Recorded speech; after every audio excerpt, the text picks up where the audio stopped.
Hello, students. Excuse my laryngitis. I have a little bit of it going on today. Today's video is titled Distance on the Coordinate Plane. So let's get going. The first example is going to ask this question. What is the distance between the ordered pairs -3, 1 and 2, 1? So in order to figure that out, what we're going to do is we're going to plot both of those points and we're going to count the distance between them. So I have a coordinate plane here ready to go. Let me just remind us of what those points were. I'll bring them down here. It was -3, 1, and 2, 1. Okay, remembering that this is our x-axis, this is our y. So let's start at base camp for the first point, which is the origin. We're going to go on the x-axis. We're going to go 3 to the left, 1, 2, 3, and 1 up on the y. So there is the point -3, 1.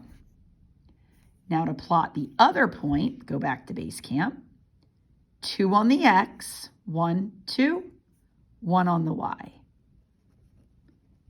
So there we have the point 2, 1. Now, as long as you have those plotted correctly, it's really easy to find the distance between them. We simply count. So if we start here on the left and start counting, do not count this point itself. This is just the starting point. Your first count will be right here. 1, 2, 3, 4, 5. So your answer would be the distance equals 5, and we say units. Each block is a unit. How easy is that? So that's how you find the distance between 2 points. One more slide for this video. This one says, a plan for a rectangular garden is shown below.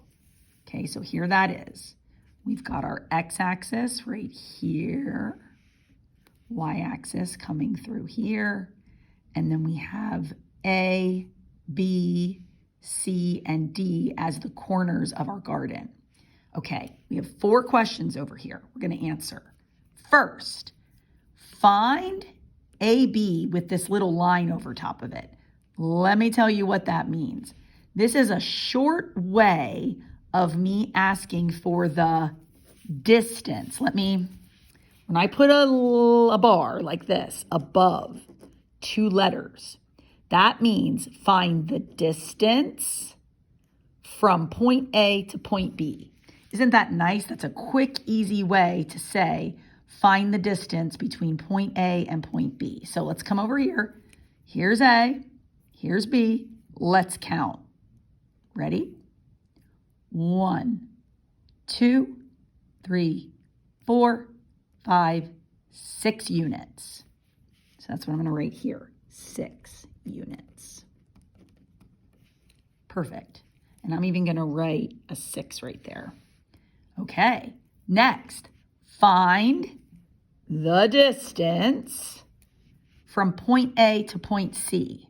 So here's A and here's C. Let's count. 1, 2, 3, 4. 4 units. Perfect. I'm going to put a 4 over here. Now, because this is a rectangle, we automatically know that the distance from C to D will be 6, and the distance from B to D will be 4. So now we have all the lengths of the sides of our rectangle, which is going to allow us to answer the last 2 questions. Find perimeter. Do you remember how to find perimeter? To find perimeter, you add all sides or add all side lengths together. Add all side lengths together. So we're going to add 6 plus 6 plus 4 plus 4. So I'll write that over here.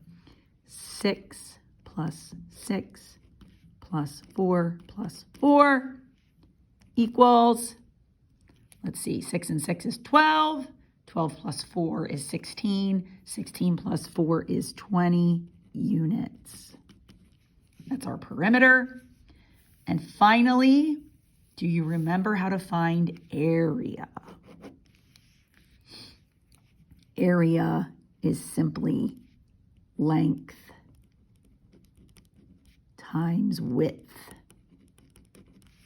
Length times width. So our length is 6. Our width is 4. So 6 times 4 is 24. And now the units, you don't just put units, you put units squared. Now, I'm hoping somebody from your math past explained why that is. We'll get into more of this in a later unit, but for right now, I'll just tell you that when you take your length, which is 6 units, and you multiply by your width, which is 4 units, units times units is units squared. And again, we'll talk more about that in a later lesson. Okay, thank you for watching, and happy trails to you.